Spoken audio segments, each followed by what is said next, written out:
प्रशांत सिंह नाम है मेरा और आज के इस वीडियो में मैं बात करने वाला हूँ ब्राह्मण धर्म में प्रचलित एक कुप्रथा के बारे में। इस प्रथा को नरमेध यज्ञ के नाम से जाना जाता था। आजादी के बाद तक नरमेध यज्ञ हमारे देश में प्रचलित रहा है। बंगाल, आसाम, इधर इस नरबलि यज्ञ का उल्लेख ब्राह्मण ग्रंथों में देखने को मिलता है। तंत्र शास्त्र में नरबलि यज्ञ को महायज्ञ कहा गया है। अंग्रेजों के शासन काल तक इस यज्ञ का प्रचलन हमें दिखाई देता है, उसके बाद भी दिखाई देता है। और इस यज्ञ के अंतर्गत क्या क्या क्रिया होती थी, कैसे किसी मनुष्य को लाया जाता था, कैसे उसकी बलि दी जाती थी, उससे पहले क्या किया जाता था, उसके बाद क्या किया जाता था, सब कुछ आपको इस वीडियो के अंदर मैं विस्तार से बताने वाला हूं। तो आइए वीडियो की शुरुआत करते हैं।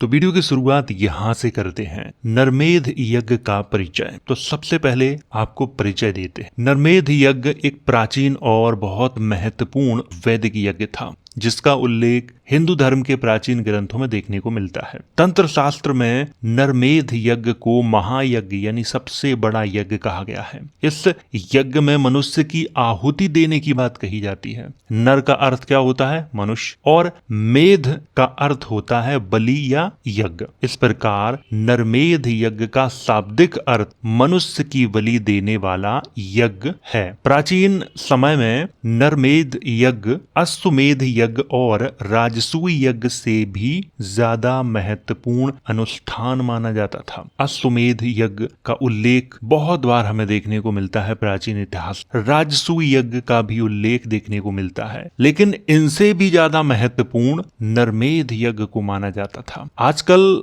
के जो इतिहासकार हैं, विद्वान हैं, वो नरमेध यज्ञ पर कुछ भी लिखने से, बोलने से बचते हैं। वो इसे अस्वीकार करते हैं कि नरमेध यज्ञ की जो परिभाषा है वो गलत प्रस्तुत की गई है, जबकि ये यज्ञ आजादी के बाद तक हमारे देश में प्रचलन में रहा है। उस बात को भी विद्वान अगर अस्वीकार करने लगे तो सोचिए कि उनके अंदर धार्मिकता कितनी भरी हुई है। और जिसके अंदर धार्मिकता बहुत ज्यादा भरी होती है वो तथ्यों को स्वीकार करने से बचता है, वो सच को स्वीकार करने से बचता है। वो व्यक्ति फिर चाहे कितना भी पढ़ा लिखा क्यों ना हो, फिर भी वो सच को स्वीकार करने से बचता है। ऋग्वेद, यजुर्वेद, अथर्ववेद और कुछ ब्राह्मण ग्रंथों में नरमेध यज्ञ का स्पष्ट उल्लेख मिलता है। विशेष रूप से शतपथ ब्राह्मण और तैत्तिरीय ब्राह्मण जैसे हिंदू धर्म के ग्रंथों में नरमेध यज्ञ की चर्चा की गई है। नरमेध यज्ञ को करने के लिए एक विशेष पवित्र स्थान को चुना जाता था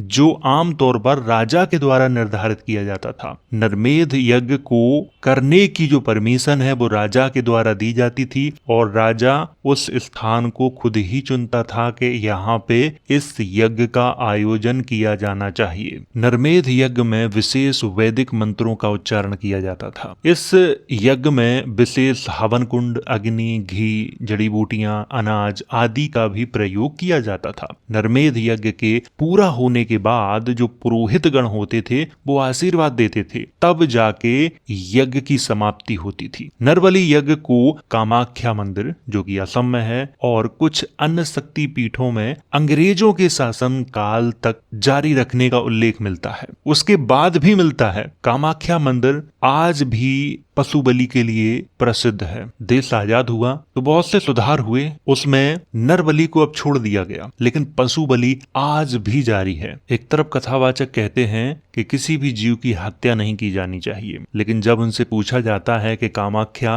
और काली माता के जो मंदिर हैं उन पे तो बलि आज भी दी जाती है, तो फिर वो बात को पलटने लगते हैं। हमारे शास्त्रों में बलि प्रथा का खुल के उल्लेख किया गया है और उसे स्वीकार किया गया है। अहिंसा की नीति को बाद में स्वीकार किया गया है। तो ये तो था नरमेध यज्ञ का परिचय। और अब मैं आपको एक किताब खोल के दिखाने वाला हूं जिसमें बहुत ही अच्छी जानकारी दी गई है और ये भी बताया गया है कि किस तरह से इसका आयोजन किया जाता था और कैसे उस मनुष्य को तैयार किया जाता था, उसकी बलि दी जाती थी और फिर उसके मांस के जो टुकड़े होते थे उनका क्या किया जाता था। सब कुछ इस किताब के अंदर बताया गया है। अगर आप लोग इस बुक को पढ़ना चाहते हो तो इसकी जो लिंक है वो वीडियो के डिस्क्रिप्शन बॉक्स में दे दी जाएगी, तो वहां वहां से मंगवा के इसे आप लोग पढ़ सकते हो। इस बुक का नाम है देवदासी, सती प्रथा और कन्या हत्या। इसमें देवदासी प्रथा के बारे में बताया गया है बहुत विस्तार से, सती प्रथा के बारे में बहुत विस्तार से बताया गया है, कन्या हत्या के बारे में बहुत विस्तार से बताया। देवदासी प्रथा, सती प्रथा, कन्या हत्या ये हमारे देश में प्रचलित नहीं थी, लेकिन बाद में कुछ आक्रमणकारी आए, उनके साथ ये प्रथाएं हमारे देश में आई। कन्या हत्या के बारे में जब आप पढ़ोगे इतिहास में विस्तार से, तो यूनान एक ऐसा देश है जहां इसका खूब प्रचलन था, और जब यूनानी हमारे देश में आए, उनके साथ ये प्रथाएं भी हमारे देश में आए। तो अब बात करते हैं मुद्दे की, और जितना मैंने हाईलाइट किया है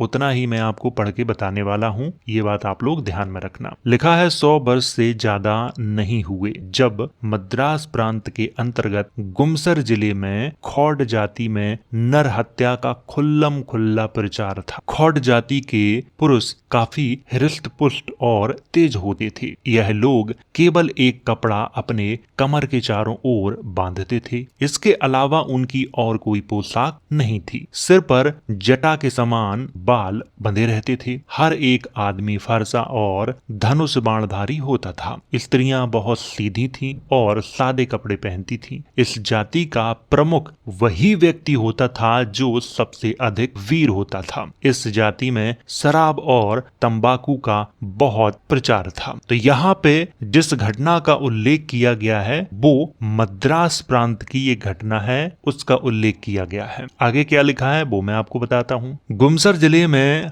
मालिया जाति में थाधा पिनु अर्थात पृथ्वी देवता की वेदी पर मोर के पर की छाया में यह बलिदान किया जाता था। बलिदान का उद्देश्य यह होता था पृथ्वी देवता प्रसन्न होकर धन धान्य और संपदा प्रदान करें, यानी लालच में ये नर बलि प्रथा की जाती थी। उन्हें ऐसा लगता था कि मनुष्य की बलि देने से धन धान्य और संपदा मिलेगी, इसीलिए नर बलि प्रथा की जाती थी। आगे लिखा है यह नर बलिदान उस जिले के परगनों में बारी बारी से किया करते थे। बलि वेदियां अनेक जगहों पर हुआ करती थी और कभी कभी असाधारण मौकों पर एक वक्त में अनेक जगहों पर नरमेध यज्ञ किया जाता था। इस जाति के नियमानुसार जिसका बलिदान किया जाता था वह किसी भी जाति का और किसी भी उम्र का पुरुष या स्त्री हो सकता था, यानी महिला की भी बलि दी जाती थी और पुरुष की भी दी जाती थी। प्रौढ़ पुरुष अच्छे समझे जाते थे।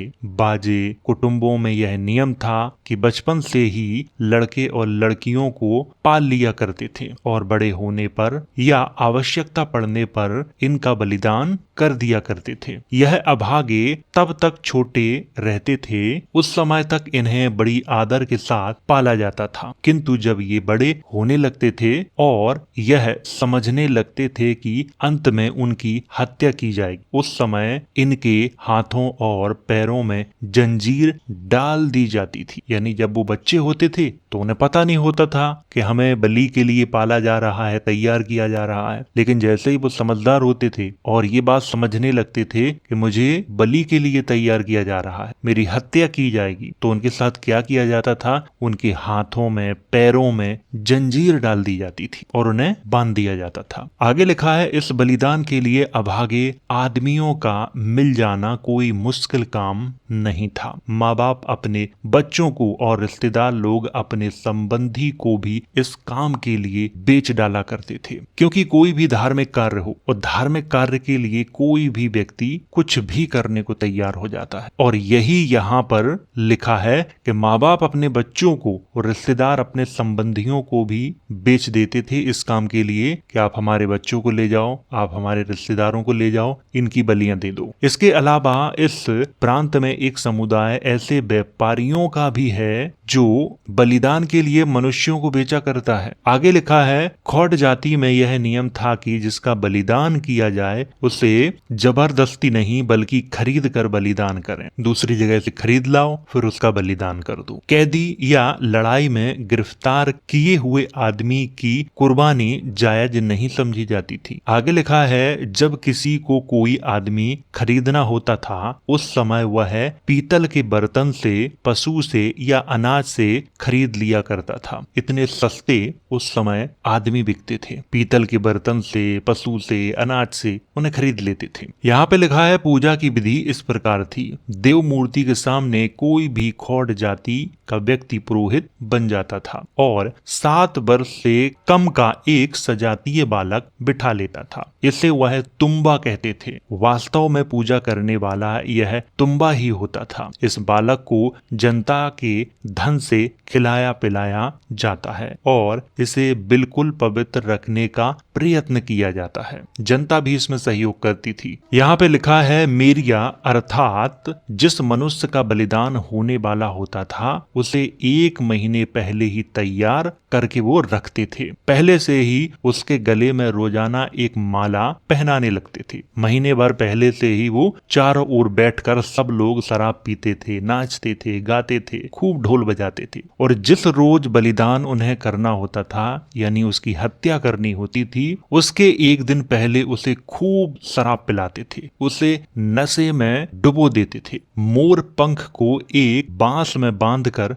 गाड़ देते थे और उसके नीचे बेचारे मदांध मेरिया को बिठा देते थे। यहाँ पर मदांध का अर्थ है वो व्यक्ति जिसकी बलि देनी है, लेकिन उसे इतनी शराब पिला दी गई है कि उसे होश ही नहीं है कि मैं कौन हूँ। ये यहाँ पे लिखा है। इसके बाद आसपास के गांव के सब लोग इसके चारों ओर बहुत जोरों से नाचते गाते और खुशियां मनाते थे और पृथ्वी देवता को संबोधित करके कहते थे कि हे देव, हम तुम्हारे सामने बलिदान करते हैं, हमें धन धान्य और स्वास्थ्य प्रदान करो। बहुत दुख होता है ऐसी प्रथाओं के बारे में जब मैं पढ़ता हूँ और लगता है कि अच्छा हुआ हमारे देश में अंग्रेज आ गए। हम जानवर थे, जानवर से वो हमें इंसान बना गए। भले ही अंग्रेजों के बारे में हमारे इतिहास में बहुत उल्टा सीधा लिखा हो, उन्होंने हमें लूटा, उन्होंने हमारे ऊपर अत्याचार किए, ऐसा लिखा हुआ है। सच तो ये है कि हम जानवर से भी बुरा जीवन व्यतीत कर रहे थे। अंग्रेजों के समय तक हमारे देश में कहीं पे स्तन टैक्स लगाया जाता था, कहीं पे शुद्धिकरण प्रथा थी, कहीं पे कन्या हत्या की जाती थी, कहीं पे नर बलि दी जाती थी और जातिवाद तो चरम सीमा पे था। और सती प्रथा जैसी कुप्रथाएं भी अंग्रेजों के शासन काल में ही खत्म हुई हैं। आगे लिखा है इसके बाद वह अभागे मेरिया को मुखातिब करके कहते थे, हमने तुम्हें दाम देकर खरीदा है, हमने तुम्हें जबरदस्ती नहीं पकड़ा, अपनी जाति के नियम के अनुसार आज हम तुम्हारा बलिदान करते हैं, तुम्हारी हत्या का पाप हमारे सर पर नहीं है। दूसरे दिन मेरिया को फिर खूब शराब पिलाई जाती और इसके बदन पे तेल लगाया जाता था। हर एक आदमी उसके बदन के तेल को पोंछकर अपने बदन में लगाता था और इसे पुण्य फलप्रद समझता था। मेरिया और बांस को लेकर यह लोग गांव के चारों ओर गाते बजाते घूमते हुए निकलते थे। देवालय में आकर जिसमें केवल 3 पत्थर रखे रहते थे और जो देवता की मूर्ति समझी जाती थी, उस मोर पंखधारी बांस को वो वहां पे गाड़ देते थे और थोड़ी ही दूर पर वो क्या करते थे, एक गड्ढा खोदते थे। पहल एक सुअर की कुर्बानी करते थे और उसका खून इस तरह गिराते थे कि सबका सब इसी गड्ढे में जाके वो भर जाता था। यहाँ पे थोड़ा मैं रुकना चाहूंगा। भारतीय समाज में सुअर को भी पवित्र माना जाता है, उसे भगवान विष्णु का अवतार माना जाता है और यहाँ पे ये बात समझ में आ रही है कि क्यों माना जाता था। मनुष्य की बलि देने से पहले सुअर की बलि दी जाती थी और उसका जो रक्त होता था वो उस गड्ढे में भर लिया जाता था। आगे लिखा है मेरिया को इतनी देर में इतनी शराब पिलाई जा चुकी होती थी कि वह बेहोश हो जाता था। यानी उस व्यक्ति को जिसकी बलि दी जानी है उसको खूब शराब पिलाई जाती थी और इतनी शराब पिलाई जाती थी कि वो बिल्कुल बेहोशी की हालत में होता था। इसको इसी गड्ढे के पास उठा लाते थे और उसका मुंह उस रक्तपूर्ण गड्ढे में यानी उस गड्ढे में डाल देते थे और तब तक उस गड्ढे में उस व्यक्ति का मुंह डाले रहते थे जब तक कि वो मर नहीं जाता, तब तक उसका मुंह उसी खूनी गड्ढे में डाल के रखते थे। आगे लिखा है जिस समय उसका मुंह इस गड्ढे में धसाया जाता था, चारों ओर जोरों के साथ बाजे बजाए जाने लगते थे, जिससे कि इस अभागे की चीख पुकार कुछ भी सुनाई नहीं देती थी। जिस मनुष्य की बलि दी जाती थी नरमेध यज्ञ में, उसको पहले तो शराब पिलाई जाती थी। शराब पिलाने के बाद उसे बेहोश कर दिया जाता था, वो नशे में होता था। फिर उसे पकड़ के लाते थे। फिर जो गड्ढा खोदा गया था जिसमें सुअर का खून भरा हुआ था, उसी में उसको डुबोते थे। और जब उसे डुबोते थे तो चीख पुकार की आवाज आएगी। उसको दबाने के लिए बाजे बजाए जाते थे ताकि उसकी चीख पुकार कोई भी ना सुन सके, और तब तक उस व्यक्ति को डुबाते थे जब तक वो मर नहीं जाता था। और यहाँ पर लिखा है, इसके बाद पुरोहित महाशय क्या करते थे कि इसके शरीर से एक मांस का टुकड़ा काट कर उस मूर्ति के समीप ही दफन कर देते थे। और लोग जो वहां पे इकट्ठे रहते थे एक एक टुकड़ा इसी तरह उसके शरीर से काटने लगते थे और अपने अपने गांव में ले जाकर उसे गांव की सीमा पर और ग्राम देवता के मंदिर में गाड़ देते थे। किंतु चेहरे को कोई नहीं छूता था। सूखी हड्डियां और इसका जो शरीर होता था वो उसी गड्ढे में दफन कर दिया जाता था। यहाँ पर थोड़ी सी कल्पना कीजिए कि किसी मनुष्य को धार्मिकता के नाम पे पहले मारा जाता है, फिर पुरोहित महाशय क्या करते हैं कि उसके शरीर से एक मांस का टुकड़ा लेते हैं और उस देवता की मूर्ति के पास वो उसे गाड़ देते हैं। और जो लोग वहां पे खड़े हैं, देख रहे हैं ये सब नजारा, वो लोग भी उस व्यक्ति के शरीर से जिसकी बलि दी गई है मांस का टुकड़ा काटते हैं। अपने गांव की सीमा पे या जो गांव में मंदिर है उसमें जाके गाड़ देते थे। ऐसी ऐसी कुप्रथाएं हमारे देश में प्रचलित थी। और यहाँ पे क्या लिखा है, इस अमानुषिक और पैशाचिक क्रिया के बाद एक भैंस उस देवता के सामने लाई जाती थी और उसके अगले 2 पैर काट कर वहीं छोड़ दिया जाता था उसको। सारी रात वो भैंस ऐसी ही तड़पती रहती थी देवालय के सामने, यानी मंदिर के सामने ऐसी ही पड़ी रहती थी, क्योंकि उसके आगे के 2 पैर काट दिए हैं, बाकी कुछ नहीं किया है, जिंदा है। और दूसरे दिन स्त्रियां पुरुषों के वस्त्र पहनकर आती थीं और अस्त्र शस्त्र धारण करके इस स्थान के चारों ओर शराब पीकर नाचती थीं और इस भैंस की कुर्बानी करके इसका मांस खाती थीं और खिलाती थी। सोचिए, धर्म के नाम पर देश आजाद होने से पहले लोग क्या क्या करते थे। आज भी हमारे यहाँ पे जानवरों की बलियां दी जाती हैं। एक तरफ हम कहते हैं कि जानवरों की हत्या नहीं करनी चाहिए, लेकिन दूसरी तरफ वही धार्मिक मान्यताएं हमें पशुओं की बलियां देने के लिए प्रेरित करती हैं। आगे लिखा है, कुछ जगह ऐसा भी होता था कि जीवित अवस्था में ही मेरिया का मांस काटा जाने लगता था। यहाँ पर मैं आपको थोड़ा समझाना चाहता हूँ। मान लो किसी नरमेध यज्ञ का आयोजन किया जा रहा है। सबसे पहले एक सुअर को लाया जाता था, गड्ढा खोदा जाता था और उस सुअर का जो रक्त है वो उस गड्ढे में भरा जाता था। फिर वो जीवित मनुष्य को लाया जाता था, उसे डुबाया नहीं जाता था। ऐसे ही जो पुरोहित होता था उसका एक मांस का टुकड़ा शरीर से निकाल लेता था जीवित अवस्था में और उस देवता को जाके चढ़ाता था। इसके बाद जो लोग वहां पे खड़े होते थे वो उस मनुष्य पे टूट पड़ते थे और जीवित मनुष्य के टुकड़े शरीर से निकालने लगते थे। इन बातों को सोचकर दुख होता है, लेकिन उस समय धार्मिकता के नाम पे ये सब किया जाता था। आगे लिखा है, इस स्थान के अलावा हैदराबाद और नागपुर के बीच की पहाड़ी भूमि में नर हत्या प्रचलित थी। नर हत्या सिर्फ मद्रास प्रांत में ही नहीं थी, असम, बंगाल, हैदराबाद, महाराष्ट्र, बहुत सारे जगह पे प्रचलित थी। ये अंग्रेजों के समय की बात है, ये उससे पहले तो पूरे भारत में ही प्रचलित थी। आगे लिखा है, यहाँ कोटिया कोंडोलू नाम की एक जाति रहती थी। जैकी नाम का एक देवता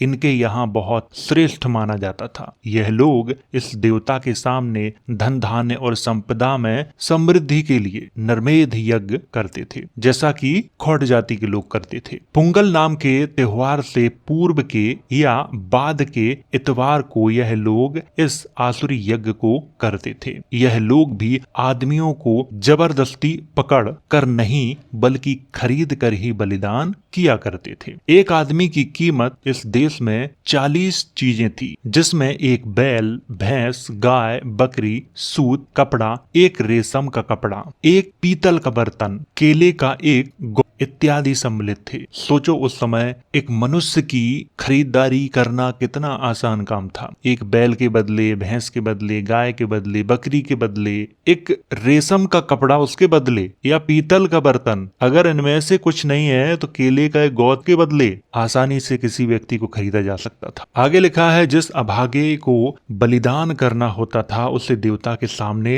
लाकर उसके सर पर पीले अक्षत रख देते थे। उनका विश्वास ऐसा था कि ये करने से वो भागेगा नहीं, और जिस वक्त से उसे वो खरीदते थे बलिदान के लिए, उसी समय से क्या किया जाता था, उस शख्स को बराबर शराब पिलाई जाती थी ताकि वो मस्त रहे। और इसके बाद क्या किया जाता था, इसे सारे गांव में घूमने की इजाजत थी। जो चाहे वो खा सकता था, जो चाहे वो पी सकता था, और इतना भी अधिकार उसको दे दिया गया था कि किसी भी महिला स्त्री के साथ वो समागम भी कर सकता था। रास्ते में अगर कोई मिल गई उसके साथ वो समागम कर सकता था। बलिदान के दिन यह देव मूर्ति के सामने मस्ती की हालत में लाया जाता था। पहले तो उसे खूब आजादी दी जाती थी, लेकिन जिस दिन उसकी बलि दी जानी होती थी उस दिन उसे देवता की मूर्ति के सामने नशे की हालत में लाया जाता था। गांव का कोई आदमी पुरोहित बन जाता था और यह पुरोहित इस मनुष्य को पकड़कर उसका पेट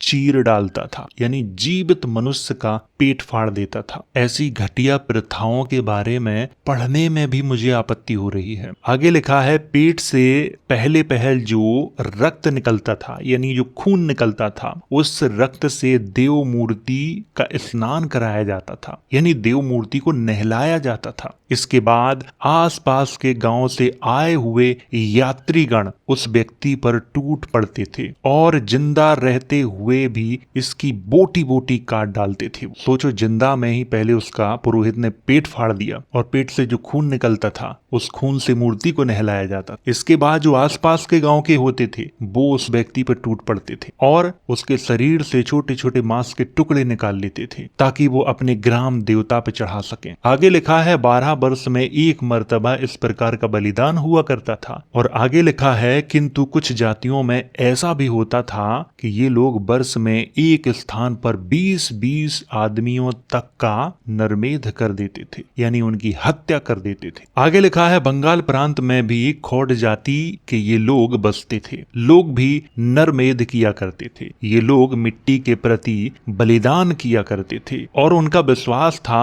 कि ऐसा करने से फसल अच्छी पैदा होती है और किसी भी प्रकार की बीमारी उसमें नहीं होती है। उनका ये अटूट विश्वास था और उन्हें ऐसा लगता था कि मनुष्य के खून से पृथ्वी को सींचने से हल्दी की खेती बहुत अच्छी होती है और उसका रंग गहरा आता है। ये लोग अपनी जाति के व्यक्ति का बलिदान नहीं करते थे। ब्राह्मणों का भी बलिदान यहाँ नहीं किया जाता था। इन दो अपवाद के अतिरिक्त और कोई भी व्यक्ति नरमेध के नाकाबिल नहीं समझा जाता था। और आगे लिखा है, ये लोग नरमेध में कुर्बानी के लिए मोटे आदमियों को पतले आदमियों से और जवानों को बुढ़ों से बेहतर समझते थे। इस प्रदेश में आदमी की कीमत कम से कम 60 रुपया और ज्यादा से ज्यादा 130 रुपया हुआ करती थी। बंगाल की बात हो रही है। 60 रुपए में आदमी, 130 रुपए अधिकतम उसकी कीमत। आगे लिखा है, पौन और हाड़ी जाति के जो लोग थे वो क्या करते थे, वो नरमेध यज्ञ के लिए आदमी बेच देते थे और कहते थे कि ये हमारा संबंधी है, हमारी संतान है। लेकिन वो वास्तव में क्या होता था, वो कहीं और से चुरा के लाते थे और उसे अपना कह के इन धार्मिक लोगों को बेच देते थे। और आगे लिखा है, अक्सर ये भी होता था कि अगर कोई बालक जिसे नरमेध के लिए पाला है युवा अवस्था को प्राप्त हो गया तो इसी प्रकार की कन्या के साथ उसका विवाह भी कर देते थे और जो संतान होती थी उसे भी कुर्बानी के लिए छोड़ रखते थे और आवश्यकता पड़ने पर इस अभागे दंपत्ति की कुर्बानी भी दे दी जाती थी। यानी किसी बच्चे को वो पकड़ के लाए और उसकी कुर्बानी अभी नहीं दी जानी है, तब तक वो बड़ा हो गया और कहीं से किसी लड़की को पकड़ के लाए तो क्या करते थे कि उनकी शादियां करवा देते थे। फिर उनसे जो बच्चे पैदा होते थे उनकी बलियां दी जाती थी, और अगर बच्चे नहीं मिले तो उन दंपतियों की ही बलि दे दी जाती थी। हमारे देश में किस तरह की धार्मिकता थी इसका आप अंदाजा यहीं से लगा सकते हो। और यहाँ पर लिखा है इस प्रांत में इस पैशाचिक क्रिया के करने की विधि दूसरी ही थी। यहाँ का साधारण तरीका ये था कि आदमी को दो मजबूत तख्तों या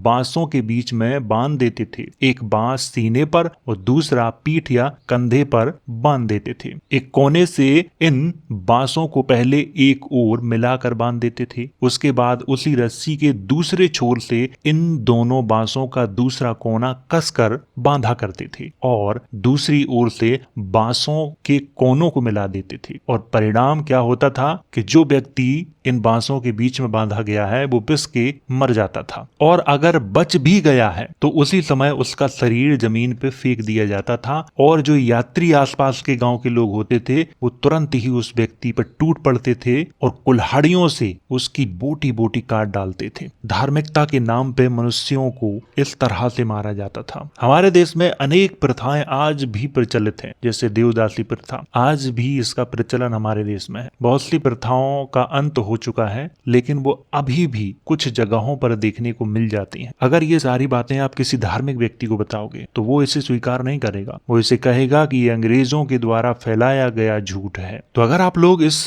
बुक को पढ़ना चाहते हैं तो इसकी जो लिंक है वो वीडियो के डिस्क्रिप्शन बॉक्स में दे दी जाएगी, तो वहां से मंगवा के इसे आप लोग पढ़ सकते हो। तो अगर वीडियो अच्छा लगा हो तो इसे लाइक करें, शेयर करें। वीडियो देखने के लिए धन्यवाद।